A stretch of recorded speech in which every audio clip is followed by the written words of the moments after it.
VP নূর সহ VP নূরের দল এবং চরমোনাই যতই বিএনপির দালালি করুক, তাদের কপাল খারাপ। ভিপি নূর সাময়িক সময়ের জন্য বিএনপির দালালি করে একটু সুযোগ সুবিধা পেয়েছিল, কিন্তু কপাল পড়তে যাচ্ছে, কিছুই পাবে না। চরমোনাই তো কিছুই পাবে না, শুধু দালালি করে যাবে। এখন বিএনপি চালাক দল, চালাক না হলে তার ক্ষমতায় আসতে পারতো না। ডেফিনেটলি বর্তমানে বাংলাদেশে যারা রাজনীতি করছে, যে কারো চাইতে বিএনপি যোগ্য এবং চালাক। আর যোগ্য চালাক বলেই তো ডিপ স্টেটকে ম্যানেজ করে, ইউনুসকে ম্যানেজ করে, ভারত আমেরিকাকে কাজে লাগিয়ে ক্ষমতায় আসতে পেরেছে। এমনকি আওয়ামী লীগের ভোট, হিন্দুদের ভোটও নিজেদের বক্সে নিতে পেরেছে। এটা সর্বোচ্চ চালাকির যোগ্যতার প্রমাণ। এখন চালাক দল বিএনপি, তারা এই চরমোনাইয়ের মতো এবং ভিপি নূরের মতো দুর্বল দলকে ওইভাবে সুযোগ সুবিধা দিবে না। তারা তাদের যতটুকু ব্যবহার করার ততটুকু ব্যবহার করে তারপরে টিস্যু পেপারের মতো ছুড়ে দিবে। তো ভিপি নূরের প্রয়োজনীয়তা প্রায় শেষ হয়ে গেছে, বরং ভিপি নূর বিএনপির জন্য গলার কাটা হয়ে দাঁড়াচ্ছে। বিএনপিরই শক্তিশালী একটা অংশ ভিপি নূরের উপর ক্ষুব্ধ, কারণ বিএনপির বাড়া ভাতে ছাই দিয়েছে ভিপি নূর। এবং ছাত্র দলের অনেকেই ক্ষুব্ধ যে ছাত্র দলের অনেক ত্যাগী নেতা, তারা যুগ যুগ ধরে ছাত্র দল করে জেল খেটে নির্যাতিত হয়ে কেরিয়ার বিসর্জন দিয়ে কিছুই পেল না। আর রাশেদ খান এসে, কোথাকার কি রাশেদ খান, 2 দিনের বৈরাগী, আজকে প্রধানমন্ত্রীর বিশেষ সহকারী সচিব মর্যাদার, আর ভিপি নূর এমপি। অথচ ভিপি নূরের চাইতে কয়েক হাজার গুণ ত্যাগী নেতা, হাসান আল মামুন থেকে শুরু করে আরো অনেকে বঞ্চিত। যার ফলে এমনিতেই ভিপি নূরেরা বিএনপিতে বেশি দিন বিএনপির আশেপাশে ঘিসতে পারবে না। তার মধ্যে আবার বিএনপির যে প্রয়োজনীয়তাটা ছিল যে তরুণদের বিপরীতে, যেমন এনসিপি জামাতের সাথে গেছে, এখন বিএনপির সাথে তরুণ আছে, এটা একটু দেখানো দরকার। যার ফলে ভিপি নূরকে নানান সুযোগ সুবিধা দিয়ে, যেভাবে হোক না কেন যোগ্যতার চাইতে বেশি সুবিধা দিয়ে বিএনপি তাদের দলে ভিড়িয়েছিল। এখন তো আর বিএনপি সেই প্রয়োজনীয়তা নাই। আর এখন বরং ভিপি নূর দুর্নীতি করে, আওয়ামী লীগকে পুনর্বাসন করে, বিএনপিরই একটা ত্যাগী অংশকে নির্যাতন করে ব্ল্যাকলিস্টেড হয়েছেন। যার ফলে ভিপি নূর একটা শিক্ষা পাবেন। ভিপি নূরকে মন্ত্রী পরিষদ থেকে বের করে দেওয়া হবে। একই সাথে আর একটা মজার খেলা আছে, যেটা চরমোনাইয়ের ক্ষেত্রেও একই ক্ষেত্রে অ্যাপ্লিকেবল হবে। এটা ইনস্ট্যান্ট শিক্ষা তারা পেতে যাচ্ছে, বিএনপি অলরেডি সিদ্ধান্ত নিয়ে ফেলেছে। চরমোনাই হচ্ছে বিএনপির নির্লজ্জ দালাল। চরমোনাইয়ের মানহাজটা কি, এটা যদি আপনি বুঝতে চান, তাহলে আওয়ামী লীগ আমলে যা দেখেছেন এখনো তা। চরমোনাইয়ের মানহাজ হচ্ছে ক্ষমতাসীনদের পাচাটা। আওয়ামী লীগ যখন ছিল তখন আওয়ামী লীগের দালালি করেছে, তবে তাদের মজার থিওরি আছে। তারা উপরে উপরে ভাব নেয় যে আমরা সরকার বিরোধী, সরকারের বিরুদ্ধে 2-4টা কথা বলে, কিন্তু ভিতরে ভিতরে পলিসিগতভাবে নানানভাবে সরকারের পক্ষে থাকে এবং সরকার যেটা চায় সেটা করে। হাসিনা আমলে দেখেছেন যে হাসিনার বিরুদ্ধে ঠিকই বলতো চরমোনাই পীর সাহেবরা, আবার হাসিনার পাতানো নির্বাচনে অংশগ্রহণ করত, আবার হাসিনা বিরোধীদের মধ্যে বিভক্তি তৈরি করতে চরমোনাই গুরুত্বপূর্ণ ভূমিকা রাখত। তাদের মানহাজ হচ্ছে এটা।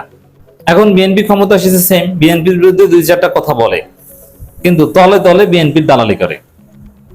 বিশেষ করে 2টা বিষয় প্রমাণিত হওয়ার পর আপনি যদি চরমোনাইকে বিএনপির দালাল না বলেন, আপনি রাজনীতি বুঝেন না। কি 2টা বিষয়? সর্বশেষ যে বিষয়টা, চরমোনাইয়ের একমাত্র এমপি প্রার্থী তিনি মির্জা ফখরুল ইসলাম আলমগীর, যিনি শরিয়া আইনে বিশ্বাস করেন না, চরমোনাই নাকি শরিয়া আইনের জন্যই রাজনীতি করে, তাকে রাষ্ট্রপতি পদে ভোট দিয়েছেন। বুঝেন যে চরমোনাইয়ের রাজনীতি আছে। চরমোনাইয়ের বিশাল মুরিদ বলয়, তারা চরমভাবে বিভ্রান্ত হচ্ছে এবং দ্বিধাগ্রস্ত হচ্ছে চরমোনাইয়ের এই কনফিউজিং ডিসিশনের মাধ্যমে। দলের মহাসচিব বিবৃতি দেন যে না, আমরা ভোট দিব না, আমাদের এমপি ভোট বর্জন করবে। সেই বিবৃতি তাদের পেজ থেকে ডিলিট করে দুপুরের পরেই তাদের এমপি সালাউদ্দিন আহমেদের ধমক খেয়ে তাকে ভোট দেন। মির্জা ফখরুল ইসলাম আলমগীর শরিয়া আইন মানেন না, তাকে ভোট দেন। এটার পরও যদি আপনি চরমোনাইকে বিএনপির দালাল না বলেন, আপনি কিচ্ছু বুঝেন না রাজনীতি। অবশ্যই বিএনপির দালাল। তাহলে কি বোঝা গেল? চরমোনাই আসলে বিএনপির টিস্যু ব্যবহৃত হয়। তো বিএনপির বিরুদ্ধে যা বলে ওটা হচ্ছে ভান ধরা। আবার বিএনপি চরমনায় নাকি জুলাই সনদের পক্ষে, কিন্তু জুলাই সনদকে উপেক্ষা করে যে সংবিধান সংস্কার পরিষদকে অস্বীকার করে সংবিধান সংশোধনের একটা কমিটি বিএনপি গঠন করেছে, সেখানে চরমনার এমপিকে 12 নম্বরে ঢুকিয়ে দিয়েছে। এর মানে চরমনায় জানেও না, এবং তারা বলেছে যে এটা চরমনার সেই এমপি ফেসবুক পোস্টে বলেছিলেন যে তিনি জানেন না, তার অনুমতি ছাড়া তার নাম ঢুকিয়ে দিয়েছে। অনুমতি ছাড়া নাম ঢুকিয়ে দিলে তিনি সেখান থেকে বের হয়ে আসতে পারতেন, পদত্যাগ করতে পারতেন, তিনি বিদ্রোহ করতে পারতেন না। তিনি সেই কমিটিতে আছেন এবং অবশ্যই মিটিং হয়ে থাকলে সেখানে তিনি গেছেন, এবং চিফ হুইপ নুরুল ইসলাম মনির আশেপাশে তিনি থাকেন। মজা না? ফেসবুক পোস্ট দিয়ে বলেন যে আমি জানি না সংবিধান সংশোধন কমিটিতে আমার নাম দেওয়া হয়েছে, অথচ সেই কমিটিতে এখন কাজ করছেন। বাটপাড়ির একটা লিমিট থাকা দরকার। বাটপাড়ির সমস্ত লিমিট চরমোনাই ক্রস করেছে। তো দর্শক, সেখানে বাস্তবতা এইটাই দাঁড়ায় শেষ পর্যন্ত যে চরমোনাই স্বাধীনতা নেই, কেনা গোলামের মতো। বিএনপি যা বলে সেটা তারা করতে হয়, করে, তাদের ইচ্ছে হোক আর অনিচ্ছে হোক, দালাল। এখন এই দালালি হয়তোবা একটা ফাঁদে পড়েছে, হোয়াটএভার। এখন অবস্থা যেটা দাঁড়িয়েছে, এরকম দালালি যতই করুক, যতই সার্ভিস দিক না কেন বিএনপিকে, চরমোনাই এবং ভিপি নুরের দল, লাভ নাই, লাভ হবে না, কিছুই পাবে না। বিএনপির সিদ্ধান্ত, স্থানীয় সরকার নির্বাচনে এককভাবে অংশ নেবে বিএনপি। এর মানে স্থানীয় সরকার নির্বাচনে বিএনপি এককভাবে অংশ নিলে চরমোনাই 2-4 জন চেয়ারম্যান মেম্বার হওয়ার শখ, এটা তো আর হচ্ছে না। যে বিএনপি সমর্থন দিয়ে কিছু একটা দিবে, জাতীয় মসজিদের খতিব পদটাও দিল না, ইসলামী ফাউন্ডেশনের ডিজি চেয়েছিল তাও দিল না। কি দেয়? এইসব দালালির বিনিময়টা কি দেয় জানেন? বিনিময় দেয় হচ্ছে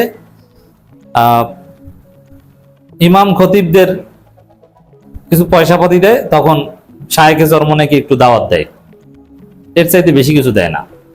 এখন বিএনপিকে আমি প্রথমে চালাক দল বলেছি।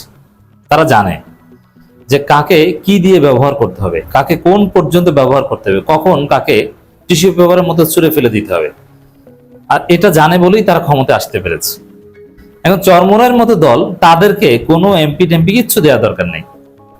তাদেরকে ওই ইমাম মুয়াজ্জিনদের বেতন দেওয়ার সময় দাওয়াত দিলেই ব্যবহার করা যায়। রাষ্ট্রপতি পদে শরিয়া আইন বিরোধী মির্জা ফখরুলকে ভোট দিতে বাধ্য করা যায়। Very interesting. দর্শক, স্থানীয় সরকার নির্বাচনে এককভাবে অংশ নেবে বিএনপি। এখানে গণ অধিকার পরিষদের খুব খায়েশ ছিল যে তারা কয়েকজন উপজেলা চেয়ারম্যান বানাবে, কয়েকজনকে রেডি করেছে। মিনিমাম 10টা উপজেলা চেয়ারম্যান এটা বিএনপির ভোটে তারা হবে, এরকম একটা টার্গেট ছিল। কারণ গণ অধিকার পরিষদ তো ব্যক্তি নির্ভর দল, কোনো নেতা নাই। তাই এখন 2-4 জনকে উপজেলা চেয়ারম্যান বানাতে পারলে কয়েকজন নেতা তৈরি হবে, কিন্তু কপালে জুটলো না। একটা শিক্ষা পাচ্ছে এবার। চরমোনাইও কিছু মেম্বার চেয়ারম্যান বানানোর প্ল্যান ছিল বিএনপির ভোটে, তাও কপালে জুটলো না। বুঝেন মজা?